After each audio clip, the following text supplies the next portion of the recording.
somewhere we got disconnected again, Yeah. which is Oh, again? great. Which is crazy On another because thing? yeah, I'm thinking they only I think they only gave us 30 minutes. I thought it was only 30-minute live stream. I mean a 30-minute upload video. They gave us a 30-minute live stream. Okay. So restream, I gotta upgrade with them boys because this is unacceptable, man. You gonna play us to 30 minutes. We Yeah. got so much to talk about. But either Yeah. way, man, everybody that's sticking with us and listening to us, we really appreciate it. And What? We done? We're done? no, we still going. Look at this. Hey. 39 seconds, 40 seconds. I'm looking at Yeah. it right now. Oh, wow. Yeah, Yeah. they restream cut us off. They Yeah. cut us off at 30 minutes, so I went right back live. And somebody back with us. We're gonna check them out.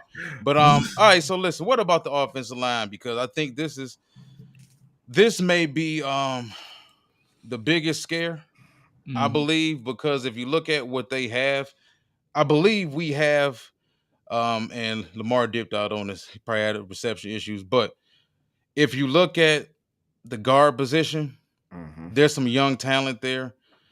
Source Doll is currently listed as the backup right tackle, I believe, or left tackle. Yeah, I think he listed as the backup left tackle, right tackle behind Sewell. Um, but I think if they have some guard issues in a pinch, they'll be okay for a couple games or whatnot, as long as the guard section doesn't get ravaged by injuries. Tackle is different. Because, like, if we lose either one of those tackles, or God forbid both, and you talking about Skipper and getting closer to Giovanni Manu having to play, if things really went, haywire, what do you think about that room? And do they need to go out there? And I think, honestly, there's enough teams in the league. The only problem is the tackle position is at such a premium right now. Teams ain't trading starting tackles, and they're not even Hmm. trading backup tackles with a pulse. So Yeah. you're in a situation now. Are we stuck with the receiver room we got because of situations that could have been addressed differently, as well as stuck with the offensive line situation we currently have depth wise? Yeah. I think right now we are. Well, I think more so, like you said, a premium on offensive line help. I don't think too many teams, I don't think that too many teams are like getting rid of guys, quality offensive linemen. I don't think that those guys are on trees, you know what I'm saying, hanging around trees. I think you really have to you have to draft those guys, you know what I mean? Zach Frazier and JPJ and all those guys that we've talked about all in the draft is the reason why those guys went so high. Well, you know what I'm saying, in the draft. It was like, you know, like, I gotta upgrade, Mike. My apologies, man. I gotta upgrade. Restream stuck it to the little guy.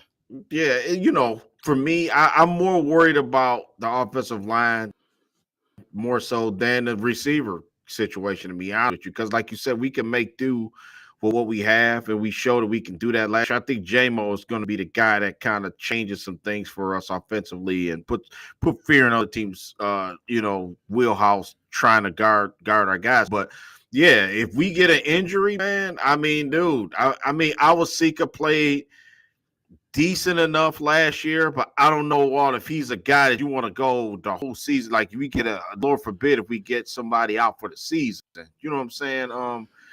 Skipper played spot duty, Sourcedall played spot duty last year. I mean, yeah, I think what the question is, we don't have any elite talent behind with the five guys we got, man.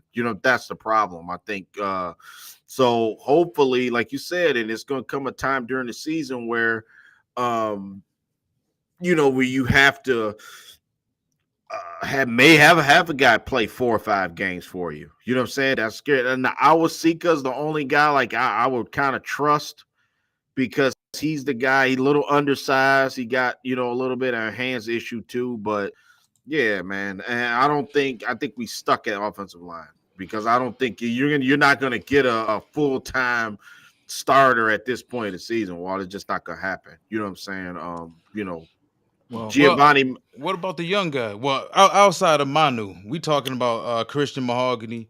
Yeah, he has to We that's play. expect him to make the team. Kingsley Agakwan, a guy who should have been drafted, the center mhm. out of Florida. I don't see him going anywhere because I think he's the only young center talent they have on this roster right now, and with Frank's future being up in the air, you want to make sure that center position is solidified with somebody. And what better way to do it with a guy other than a guy that you drafted, and you can actually grow for the next couple years. Hopefully, Frank plays another year after this year at least.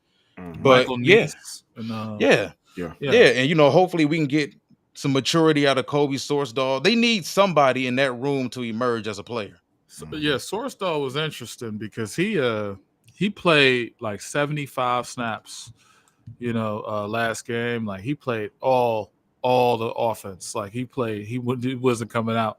Now I see his PFF grade was a 75, and he was just, I don't want to say he was good, but he was like an anchor. Like he was solid over there. He was really pushing the pile, and he's played exclusively at right tackle, which is interesting. Yeah. So I thought he was a right guard, but I see him like he was a tackle in college though. Yeah. I thought he would I thought they would move him because he's not 6'7" and all that. But I guess they don't believe in that because me personally, when I see left tackle, right tackle, I want those guys to be like 6'5", 6'6". Yeah, exactly. It's very rare you get the Panets that are 6'4" and a half and powerful at tackle. Yeah. It was a question, Walt. I think Dan Davis made a question about James Houston. I thought that was really a good question. You know what I'm saying? And we talked about him, during the pre-show. I'm keeping James Houston. I don't think that I had to. People need to see a visual sometimes, and I think that just because he hasn't been out there like making a sack on every play in preseason, automatically, people are saying he's not good enough, or he's the best we can got. We got his best out of him, which I think is crazy. You know what I'm saying? He did wound up getting sacked, but he was on the verge of getting a couple more sacks for the plays I watched. You know what I'm saying? So he's a specialty guy, man. He's not super overpowering. He doesn't have these tree trunk legs, or he's not a tall in stature, long arms, and you know what I'm saying. Some of them just got funny type bills. Like people looked at Dwight Freeney coming out of Syracuse, like, why would Dungy want that type of edge rusher? And look what he became. Look at Robert Mathis as an edge rusher. Look at his body type, almost identical body type to Josh Pascal. So a lot of times edge rushers are born. Like we look at the guys with the physical trait. Look at Tyree Wilson with the Raiders. You talking about the 6'6", 265-pound long arms, super quick edge rusher with all the physical traits. And then same thing with my man that got drafted #1 overall year before last for Jacksonville. Trayvon. Yeah. Was it Trayvon? What's his name, dude? You talking about Walker? Yeah, Walker. Yeah, Trayvon yeah, Walker, another guy. Oh, look, underwear Olympics. But they fall in love with those Georgia players because of that, though. Oh, he's got the size and the tools. I can teach him to be an edge rusher. How often do these guys get taught to be edge rushers? Everybody ain't Myles Garrett, the guy that looks like the super freak, but is also a natural pass rusher. So we talked about James Houston yesterday, man. If they cut James Houston, if he doesn't make this team, you can best believe Kansas City will call. They're going to call him. The Baltimore Ravens, the Seattle Seahawks. You think Mike McDonald won't take him up over there in Seattle? With that scheme, knowing how he knows how to scheme up pressure without having the #1 pass rusher? Yeah. Can you imagine him on the edge with Chris Jones in the middle of that Kansas City Chiefs defense? And he has a designated job because they don't have a designated pass rusher over there. Chris Jones is that. So if you put a designated pass rusher over there, boy. So like we talked about yesterday, you can't keep everybody. Yeah. And it's funny, it's like I don't know if y'all had a point to keep going. No, I just wanted to say, like, the Lions act like they have a choice. Like they didn't rank like 23rd or 30th in these statistical categories of getting sacks. You had 41 sacks. You were not doing well. I just don't understand. Like they act like they have a choice. Like here you have an individual who's a sack master. If you pair that with DJ Reader, Aleem McNeil, Aiden Hutchinson, you're good to go. I don't if he can get 8 sacks and add to the group because most of your sacks came from Aleem, Aleem and Aiden Hutchinson, which is really Aiden Hutchinson. Because Aiden Hutchinson had 11.5 in the season plus the 3 on top of that. And then he had 101 pressures by himself. And the Lions are like, yeah, we're good. We're good. We got Aiden. No, you have James Houston who gave you 8 sacks in 8 games, and that's literally what he does. And to me, like you said, like just release him. Just release him. Because every other team in the league, especially Chicago, especially the 49ers, are going to use him how they have to be used. The Eagles. Yeah, the Eagles. No one's going to look at him and say, well, you can't set the edge. Let's look at the Eagles, for example. That's a prime example. The Eagles have a 55 over there. Yeah.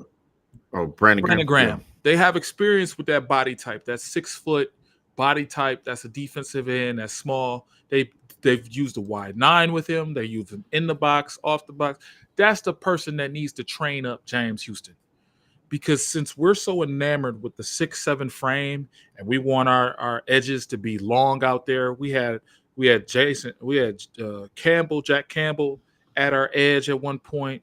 We had this like Julian Aquara, all these bums out there just because they had long frames or they were getting paid. It was political. Now, if he goes to a team like the Eagles or he goes to Kansas City, like he's going to be used how he's supposed to be used. And it has to be on him too, to be like, yeah, that's what's going to be used. Like if I was in his camp, if I was his agent, I would tell him simply, linebackers make this much and defensive ends that are pass rushers make this much. This is how simple it is. It's not disrespect. It's just simple. It's like you want to make $20 million a year or you want to make $8 million a year. Like that's how simple it is. Because I know he wanted to be a linebacker for a long time when he was at Florida and moving towards Jackson State. But like I've always said, and like I said 2 months ago when I told him, like, I don't think you're going to make this team. Follow the money. Okay? Kansas City might offer you like, I don't know, $2 million for 1 year. 8 sacks. If they see 8 sacks, that you go to the Super Bowl and sack somebody, they're going to pay you $16 million a year just to do that. Like I don't understand where his problem is. But the Lions, man, they washed, in my opinion, if they think they got Okwell and they somehow can replace James Houston. Like that's another position that since the draft they haven't really. Well, they took Hutchinson number 2 overall, but you talking about edge rusher is another position that honestly hasn't been addressed. Now they've addressed 3 techs over and over again, over again. But edge rushers, they keep missing. But listen, Davenport is that prototypical. Yeah, he's that. But he's that prototypical throwback power rusher that you would like to have opposite of Hutchinson, and then you can go ahead and you can line not Hutchinson, but you can go ahead and you can line Houston up out there at 6 or 7 or whatever you want to do. So it's a lot of this comes down to this is our system. This is what we want out of you, and we want you to be this. That's it. And I want you to be but that's not what Bill Belichick ever subscribed to. Yeah. Belichick would know what to do with him because Belichick based his defense off of, I don't look at you with what you can't do. I look at what you do really well. Yeah. And if you do X, Y, and Z or just X really well, I'm going to push that into overdrive. How you think Flowers got paid? They knew how to use Flowers. Flowers was nothing here and was nothing after he left here. But it's like when it's so obvious that this guy has a trait, he can get after the quarterback. Y'all don't understand how important that is in this day and age. I see the Lions media saying he's a one-trick pony, and it's a one-trick pony. And I've used this terminology, but that's a damn good trick, though. Like, first and foremost, like, I don't think Julian Aquara was giving you anything. Romeo Aquara didn't give you anything. You paid them. You handled business with them. They were pressure players when you got here. And when they played your system, you couldn't get nothing out of them. And I don't understand why you have a 6th-round pick from like 3 years ago doing all these different things. He's playing Sam one down. He's got his hand in the ground the next down. He's got this. He's a 6th-round pick. So you expect a dude from the HBCU to do all this stuff? Like, he was playing FBS football at one point, and now you expect him to do all this? And you're not even asking your 1st-round pick to do half of this. Mm-hmm. Like, your 1st-round pick from that year, Hutchinson, will drop back 3 times a game. He won't drop back, and he won't cover tight ends. Like, what are we doing? You take what you can get out of a 6th-round pick. Yeah. Yeah, and just to add to what you're saying, like you said, there's something there. I mean, obviously, having 8 sacks in 8 games, it wasn't like a fluke. I mean, the guy can play. People don't want to hear specialty. They would rather they want more bang for their buck, so to speak. But like you said, Lamar, you're right. I mean, nowadays we in baseball, pitchers pitch 4 innings, and now you got a middle guy that comes in for 3. You know what I'm saying? And that's what I'm getting at is, like you said, you pay a guy based on what he can give you. You know what I'm saying? As far as like in the winning mentality, and they have it. But I think that one thing we know about this regime, and Dan Campbell says it all the time, we want our guys, and they got to fit our program here. You know what I'm saying? Not saying he's not that, but it's just their particular, man. You know what we think they need, and which we can see that they really need. They're thinking the other way. They're like, well, you know what? No, we're just going to use this guy. He's going to be able to carry out the game plan, the scheme, or our vision. So I think that when it's going to come, it's going to be a rude awakening, man. Like, if James Houston don't make this team and you still have a pressure problem, you know what I'm saying? I don't believe that we're going to be successful this year when it comes down to. Yeah, they got to reap what they sow. They got to reap what they sow. Yeah, right. I mean, think about it. In a close game against the Bears, a close game against the Packers, if you can't get to the quarterback and shut it down and get your offense you're done. You know what I'm saying? You cannot give Jordan Love another possession because you can't sack him. You know what I'm saying? You're done. You're gonna be dead. That's gonna be too much pressure on your offense to try to win the game like that. You know what I'm saying? So for me, like you say, you want the best 53 on your roster. Not a fact. And if it came down to, that's pretty scary to me. If you're saying that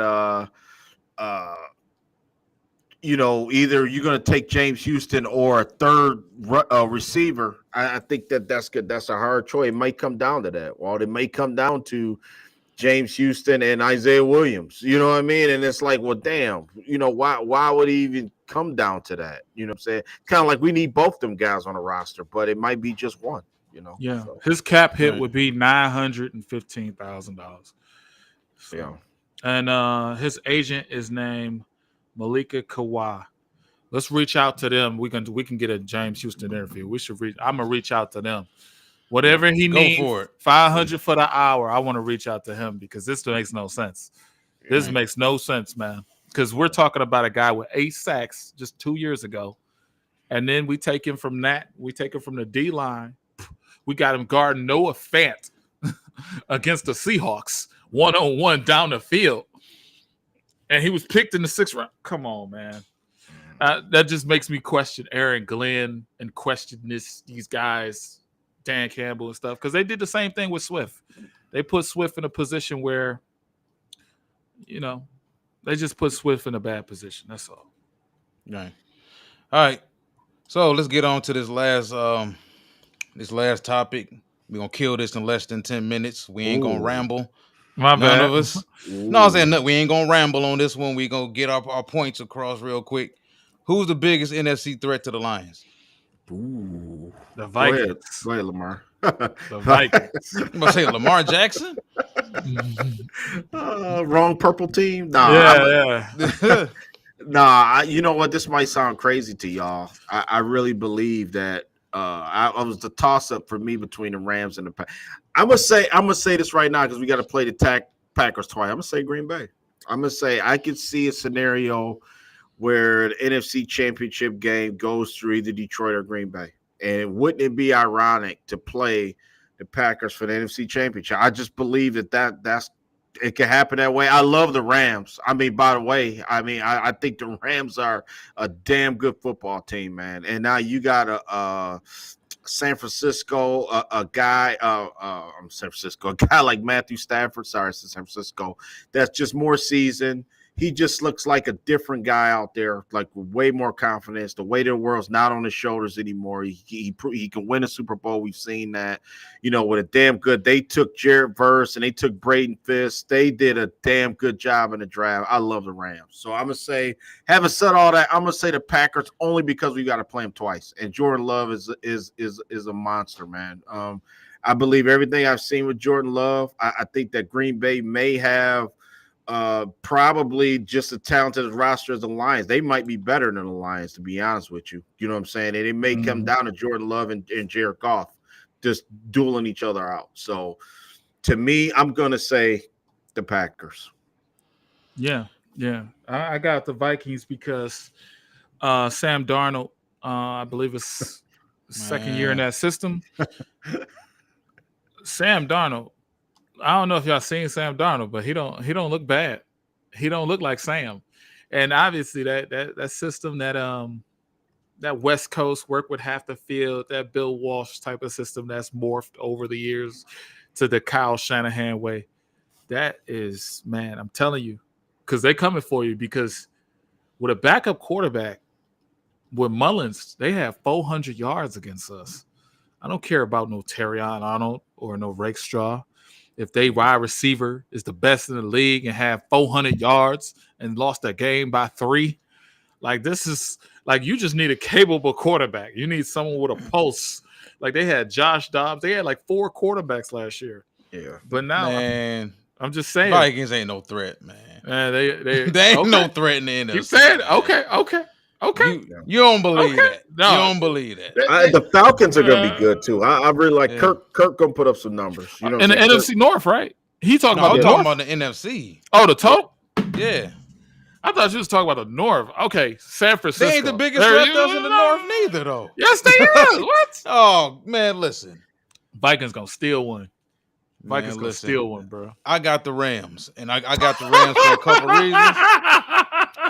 I had the Rams too. You know good and well the Rams ain't laughable. We can laugh at them Vikings, though. We can laugh at them Vikings. All right, but all right, so you look at it for what it is, man. If the Rams had beaten us in the wild card round last year, they had a good chance of getting back to the Super Bowl. Granted, they had a little issue with San Francisco. I think they lost like 5 straight to Frisco, but they won the one that really mattered in the NFC Championship game almost 3 years ago when they went on to actually win it. But Stafford is still a very good quarterback in this league. Mm-hmm. He's better than Brock Purdy. I don't think that's any shocking statement.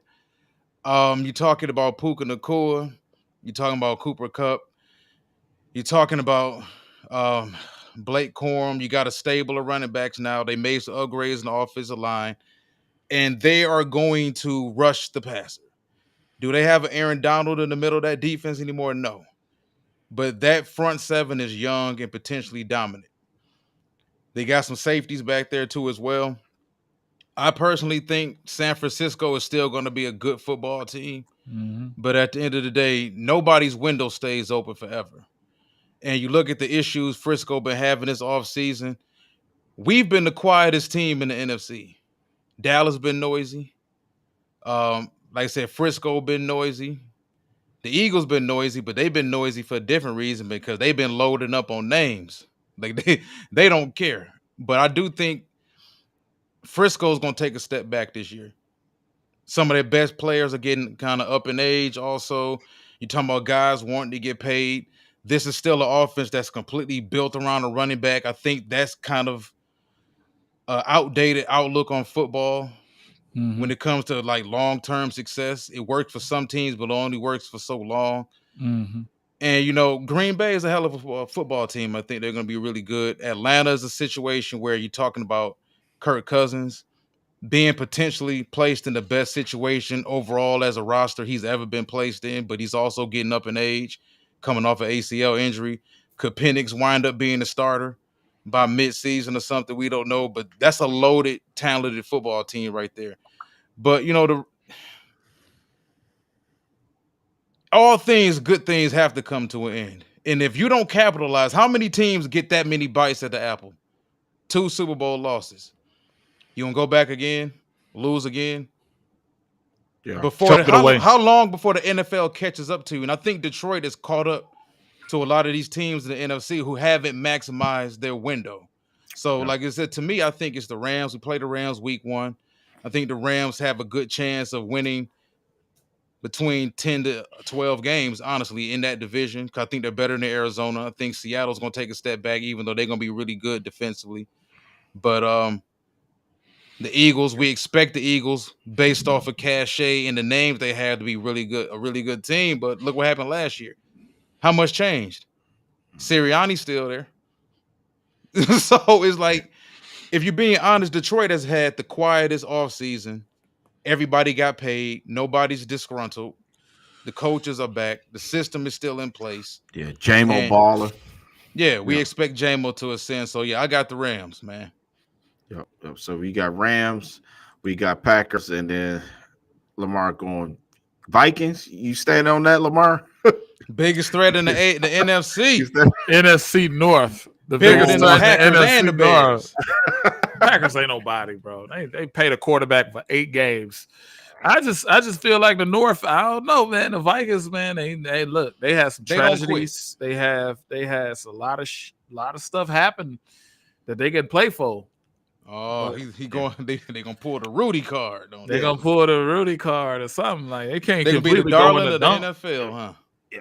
Two I teams I'm mean, looking at. I Yeah. mean, San Fran can, yeah. San Fran is the NFC like issue right there. Nobody else. Maybe the Eagles because they can go 5 wide receivers deep, but Yeah. Oh man. Yeah. yeah. Yeah. I was gonna say the Eagles and the Falcons, and then honorable mention. I think Arizona. I think everybody will kick the Cardinals to the curb. I think they're gonna be a little bit better. I think the defense may not be that great, but I think they're gonna be fun to watch, man. You know what I'm saying? Yeah, So I think they're gonna bite some teams. yeah, Michael Wilson. Some other teams are just way too far ahead of them right now. Detroit's one of them. Frisco's one of them. The Rams are one of them. Philly is one of them. Green Bay's one of them. But Yeah. traveling to Arizona is still one of those hornets nests. Yeah, I'm- man. yeah, Yeah. yeah. It's tough out there. It's tough. So first I'm 10 calling. a.m. games. Yeah, but I'm gonna call it, y'all. I think we go 4-0. I think we go 4-0 into that Dallas game. You know what I'm saying? I don't like the bye week being so damn early. I don't Yeah. like that at all. Injuries tend to happen when you play 7, 8, 9 consecutive games in a row. I'm real kind of worried about that a little bit. You know what I'm saying? Can I take my answer back for the Vikings?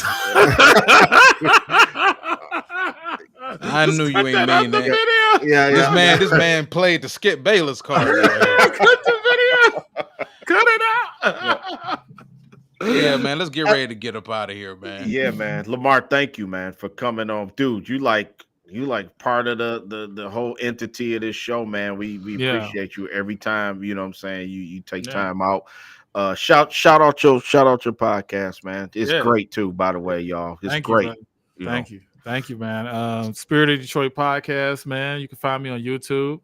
I'm also doing work for LNU. I do work for them. I do the film study for them. So really coming up in the world, but I love coming on these guys' show, man. These guys talk real stuff. They talk real ball. They don't sugarcoat things. And guess what? We could disagree, and they have no fights. Like it's all good. So I just really love the culture of Lions Avenue. Right? You can have a discourse. You can come here talk football, and you can talk family, and you're always going to be accepted and welcome. So I appreciate being here, man. All right, and we appreciate having you, man.